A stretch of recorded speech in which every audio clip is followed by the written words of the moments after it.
नेपालमा मनसुन भित्रिएसँगै हरेक वर्ष बाढी, पहिरो र चट्याङ जस्ता प्राकृतिक प्रकोपको खतरा पनि बढ्दै जान्छ। हरेक वर्ष 200 देखि लिएर 300 जनाको मृत्यु यिनै प्राकृतिक प्रकोपको कारणले गर्दा हुन्छ। यो डाटा हामीलाई थाहा नै छ। त्यसैले यी प्राकृतिक प्रकोपहरूबाट बच्न निम्न उपायहरू अपनाउनुपर्छ।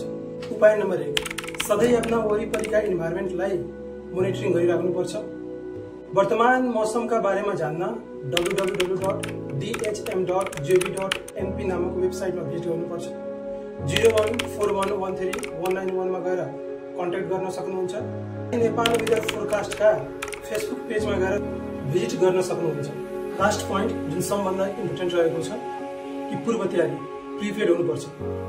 एकचोटि डाटा कलेक्ट गरिसकेपछि यदि कन्फर्म भयो कि तपाईँ उच्च जोखिम क्षेत्रमा हुनुहुन्छ भने सबभन्दा पहिला आफू, आफ्नो फ्यामिली र आफ्नो हरेक सामानलाई वेल इभ्याकुएटेड ठाउँ यानि कि सुरक्षित ठाउँमा गएर शिफ्ट गर्नु।